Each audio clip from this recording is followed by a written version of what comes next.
Hey there, I'm DGW and welcome to my channel. In this video I wanted to give you a kind of a guide into Hell Let Loose. Whether you're new to the game or you've played this game before, hopefully you will find this helpful in finding your way around in the game and the battlefield. This is not going to be a very in-depth tutorial, but it's going to be part of a ongoing series of videos in which we will explore the game itself, its functions, its possibilities, as well as each role more in depth. And not to forget, obviously, tactics, strategy of the game. I'll also update some of these tutorials going forward as the game is in early development and changes are expected. Next change will be in update 9, which is supposed to be released this quarter 1 of 2021. I'll leave a list of timestamps in the description below, so you can skip ahead or skip back if you want, or revisit a specific part of the video if you think it's useful to you yourself. And without further ado, let's get started. To get yourself a nice little FPS boost, get into the properties of the game in your Steam library, and then type -DX-12 and close the screen. This will give you a nice little FPS boost. Do note that this can cause a bit of lag once you just spawn in, but this will go away after you've jumped and turned around a couple of times. Once you've started up the game, one of the first things that you should be doing is actually take a look at your gameplay settings. You can see your nameplate view distance for the team, unit and vehicles, and I would suggest setting those to at least 250, possibly even 500. It's down to a bit of personal preference. What this will do is make sure that you can see whether or not somebody is a friendly or an enemy at quite a big distance, and it will prevent a lot of team kills or team injuries, if you will.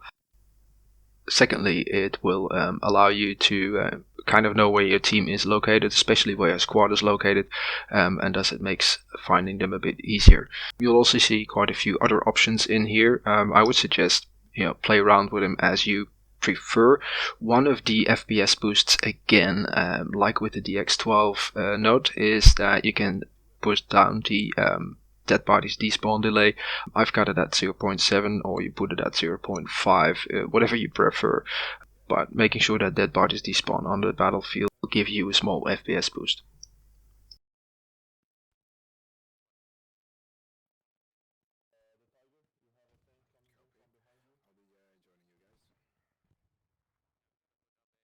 When you're just starting out in the game, I would suggest starting out as a Rifleman, a assault or automatic rifleman. These are the basic foot soldiers, and their job is to seek the enemy, kill them, stopping their advance or their defensive capabilities at any point in the game. Rifleman is equipped with a basic rifle, which is the M1 Garrison for the Americans and the K98 for the German side. Downside of this K98 is obviously it's a bolt action, so you've got a slower rate of fire. Secondly, you've got 2 grenades, 2 bandages, and an ammunition box that you can drop for yourself and your fellow teammates to resupply on ammo. Lastly, you've got a hammer, and with that hammer you can help your engineers and other guys build fortifications, nodes, etc. Next up is the automatic rifleman, and the main difference between the rifleman and automatic rifleman, as you probably guessed, is that the automatic rifleman gets a fully automatic rifle, which in the American case is the BAR and the German case is the STG-44. Both of them are quite difficult to handle. On close quarters they're incredibly effective in clearing out areas or trenches, but on anything above 50 meters I would say it's practically impossible to get good hits without spending a ton of ammo. For the rest, the loadout is similar to your basic rifleman. The only thing lacking is the ammo box.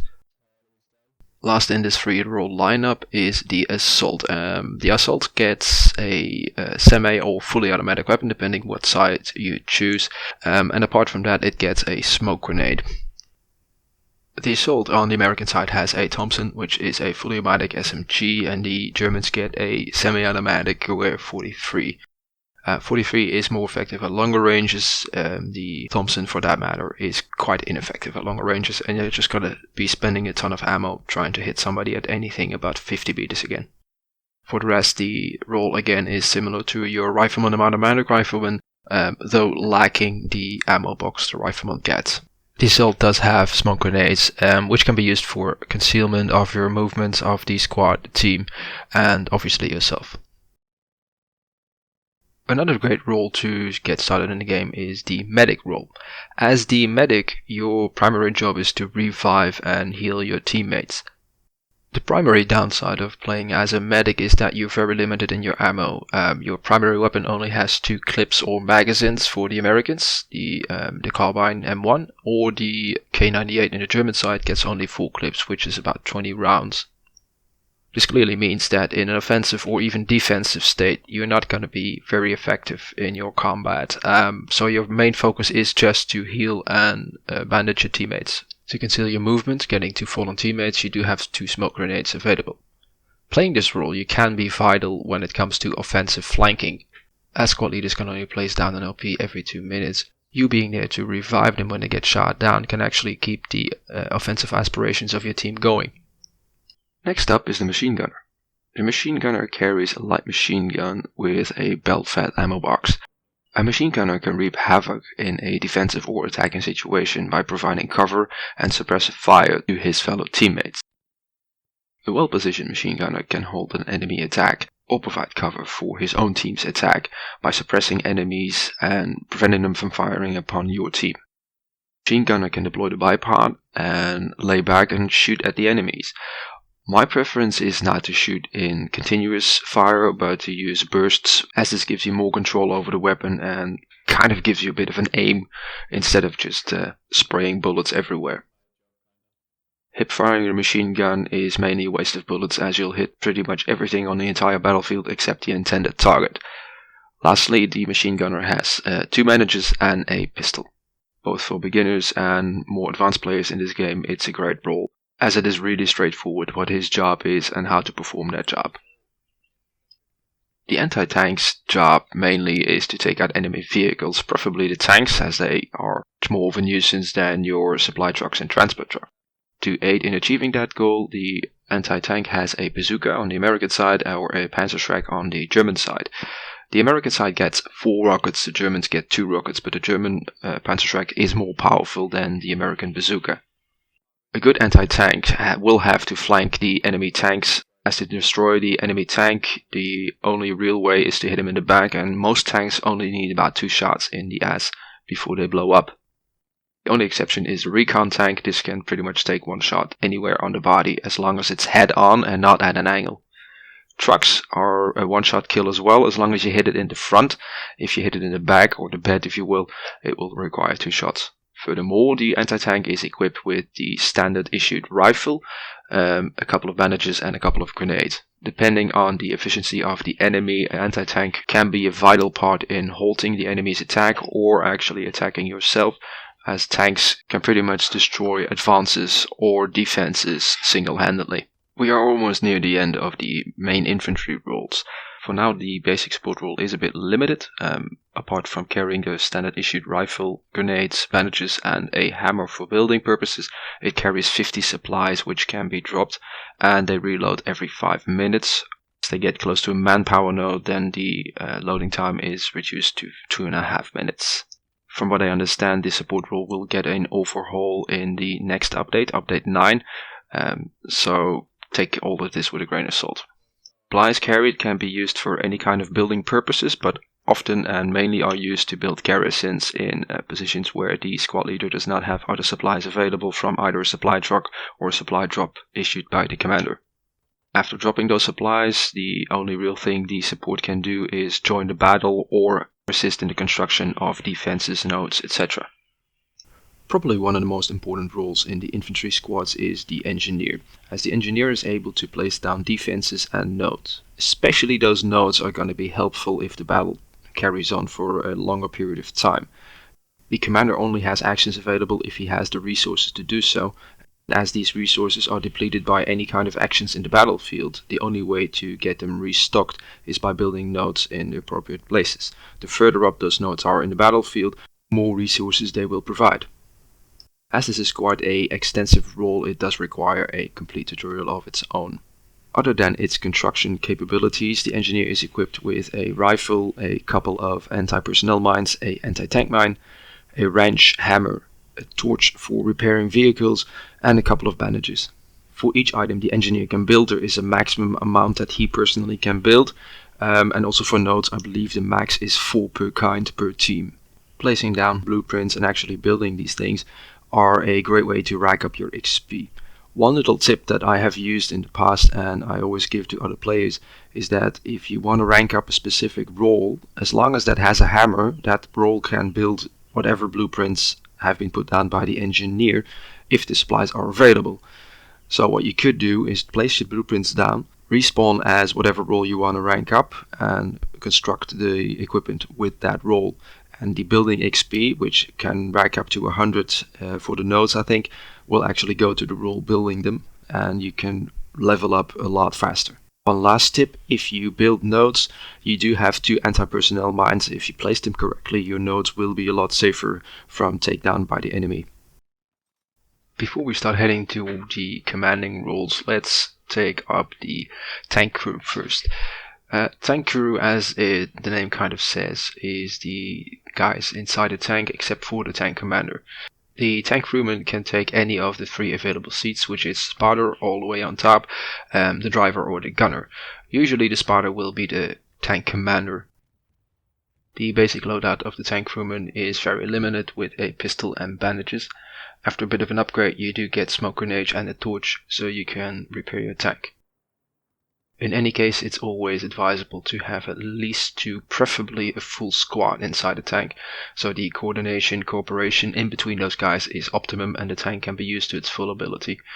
One-man tanks is definitely not something where you want to go, as you've got no idea what's going on around you, and it takes too much time for you to actually take action in any kind of battle situation.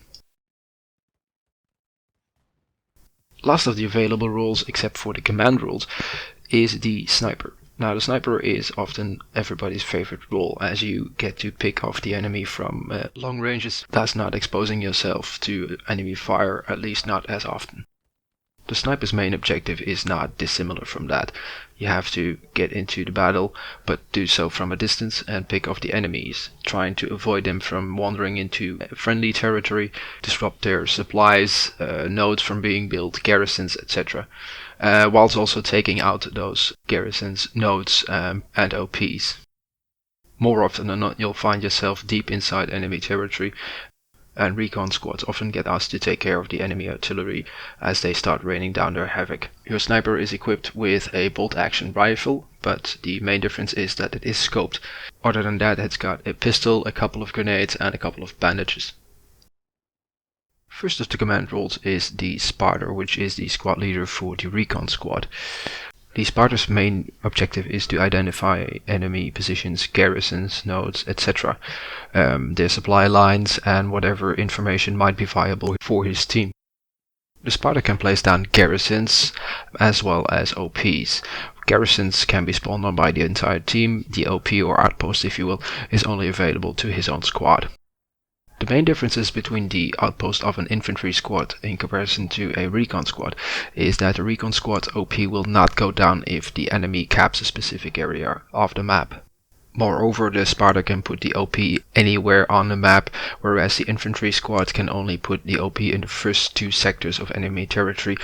The spotter role is actually an ideal role to get used to a commanding role, as you only have 1 squad member to deal with, apart from obviously all the other squad leaders and the commander in chat. The officer or squad leader is the man in charge of a 6-man infantry squad. He is in direct communication with that squad, as well as all the other squad leaders and the commander. So playing squad leader is quite a demanding role. Just imagine being hassled by 6 squad members as well as 20 squad leaders and the commander in the heat of the battle. And all of that while bullets and grenades are flying past your ears. That kind of situations can be quite overwhelming and require quite a bit of multitasking from your side. This is one of the, or maybe the most important reason why I would suggest you stay away from any kind of commanding role until you kind of have a feeling for the game if you've had a couple of hours in there. Once you have played a few hours in the game and you've got a kind of a bit of a feeling for how this game works, you can start to pick up a commanding role. I would suggest going for the Recon squad, the Sparta role, as you don't have that much of interference from your own squad, and most of your communication will actually be directly with the other squad leaders. The squad leader can build garrisons, again, the entire team can spawn on those, as well as OPs for his own squad to spawn on. These OPs can be placed in friendly territory and a maximum of 2 sectors into enemy territory. As soon as the enemy caps the area, those OPs will be gone. So if you're starting to lose a specific area, it's sometimes better to hold off on placing down the OP, because there is a 2-minute cooldown on placing the OP. It's then better to wait for the enemy to cap the area and place the OP immediately after that, so your squad can actually spawn into enemy territory and you can start attacking again. The commander is the main general on the battlefield.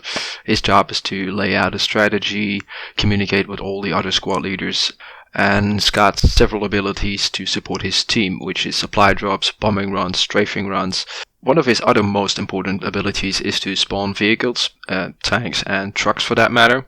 So if you are in need of some kind of vehicle, whether that's a tank or a supply truck, for instance, you're going to want to ask your squad leader to ask the commander to spawn one in a designated HQ, or you can speak to him directly if you end up being a squad leader. Being a commander is a role that requires quite a bit of experience in the game. You really need to understand the basics of the game and the strategy of the game to be able to fulfill this role properly, otherwise it's more or less going to be a pain in the ass for the rest of the team. Also, if you're not really able to fulfill the role properly, you're not going to really enjoy playing this role. You've got a lot of squad leaders asking you things, telling you things, and especially when things go to shit, you're going to get overwhelmed with commentary. And you're also very dependent on the team, as if they don't build any nodes and support structures, you're not really going to be able to do anything. Any action that you do requires supplies, and those supplies are provided to you by the nodes that your team builds. So if they don't build any nodes, you're not going to have anything left really quickly. So you're not going to be able to do any airdrops, spawn vehicles, do bombing runs, spawn in airheads or whatever. As this is such a demanding role and requires a lot of basic knowledge of the game, I highly suggest, if you're new to the game, to not play this role. You're going to get overwhelmed really quickly, and you're going to be a burden on the team, and it's going to be a burden on you. As of update 8, being under level 10 you can't become a commander, but I think even level 10 is a bit early for you. I would highly suggest to wait until level 25 or upwards of that before you start playing this role, so you've got quite a grip on the game, you understand what's going on the battlefield, and you've got a bit of experience in all the other roles as well as all the maps. After choosing a squad and a role, next up is to spawn into the game. This can be done in 4 different locations. Your basic spawn is the HQ, which has, I think, a delay timer of a maximum of 10 seconds. Secondly is the garrisons, for which the entire team can spawn on. At the beginning of the game, obviously, there's no garrisons available, so the HQ is your only option. The third option is the OP, which has a delay timer of 20 seconds. If your squad leader has not placed an outpost or it has been taken down by the enemy, let your squad leader know so he can put a new one up. The last spawn option is a rare one, the so-called Airhead, which can be placed down by the commander in some instances. For this he does need the supplies provided by nodes, so if they're not available or there is no tactical advantage to be gained from an Airhead, it's not going to be up. Airheads can be seen as positions where you get parachuted in. They can be placed well up in enemy lines, but are only available for something like 2 minutes, I think.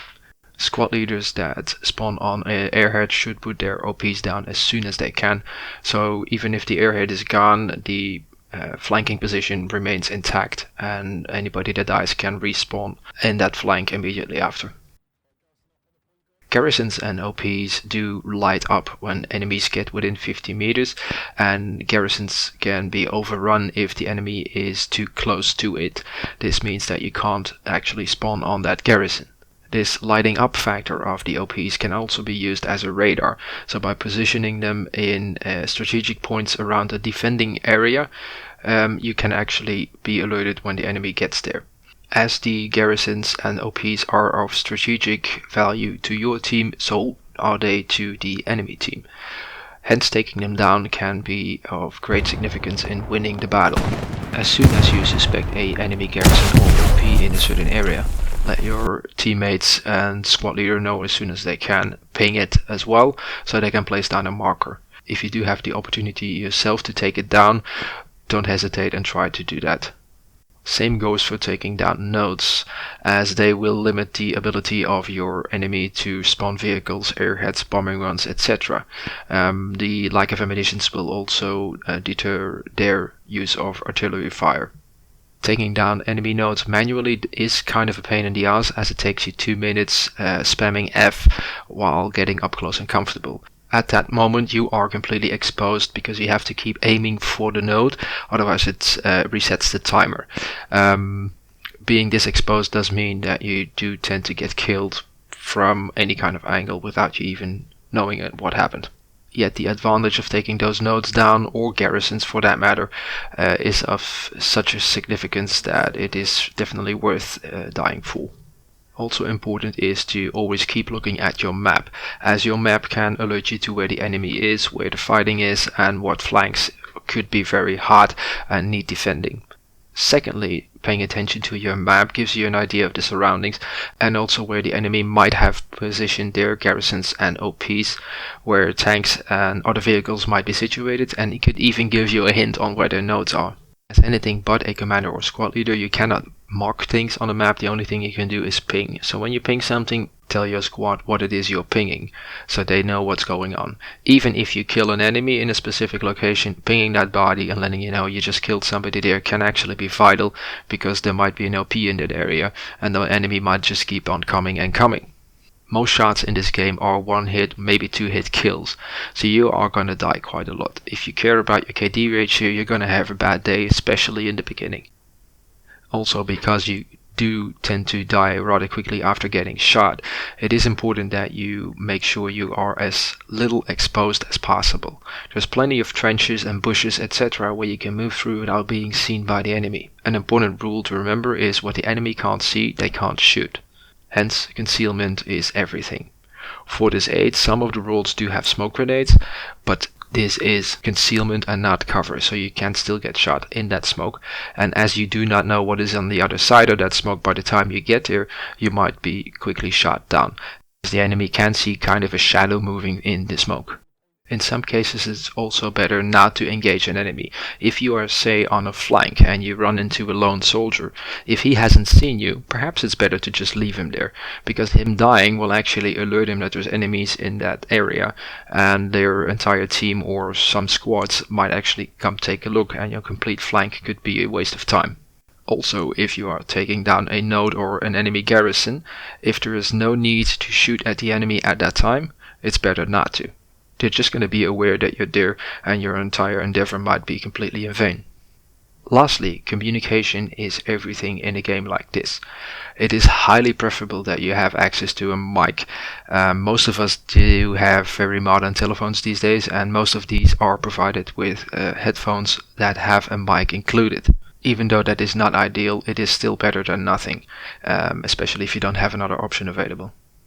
Another option obviously is the written chat, but that does take you out of the actual battle, so you do have to be a bit careful.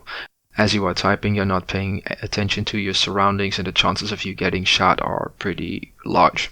Also important is that your communication is as clear as possible. So when you ping something or you say something, make sure that it is understandable to your squad mates. If you ping something, tell them what it is, and give them a compass heading so they kind of know where to look. They only see the ping in front of them if they are looking in that direction, or they happen to be looking at their map. If you are given orders, try to follow them, or give the squad leader a very good reason why you cannot follow them at some point.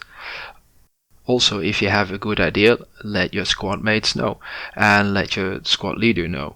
If you are, say, gonna build some nodes in some off place away from the battle, let your squad leader know, so he knows he's not gonna be able to count on you for the time being. That could also prevent the frustrating part where he ends up asking and telling you things while you are off playing Bob the Builder. When you're in the battle, press M to see your map. Your map is your friend. It tells you where the enemy is, where the enemy might be, where things are happening, where teammates are dying, where teammates are spawning, where teammates are in a bottleneck. This tells you all the things that are happening in a specific part of that battle, and thus can help you greatly to determine what your next move will be. In upcoming tutorials and videos, I'll go more deeply into specifics of the game, like tactics, roles, strategy, vehicles, etc. But before closing off this video, I do want to mention a couple of things. Quite often new players tend to take the supply truck as a transport truck, but the supply truck, especially in the beginning of the game, is a vital part of the startup. The supply truck should be driven by, or at least accompanied by, a squad leader and driven straight to the first defended point, so a garrison can be built there, as well as a offensive garrison as close to the center position as possible. This allows your teammates to join the battle as soon as they can, and they don't have to walk all the way from HQ to the center point. And also, if the center point does not get capped by your team, you do have a defensive garrison available, so you can quickly redeploy there and make sure that your first defended point, so to say, is not capped immediately after. After the supply truck is empty, it should be returned to HQ and reloaded, and the new supply should be provided to engineers in some sectors so they can start building their nodes and maybe even defenses on some point. So with that all being said, this has turned out to be quite a long video, and I hope you enjoyed it and found it informative. If you did like the video, leave a like, leave a comment, and maybe subscribe to the channel. Thank you for watching, and I'll see you in the next one.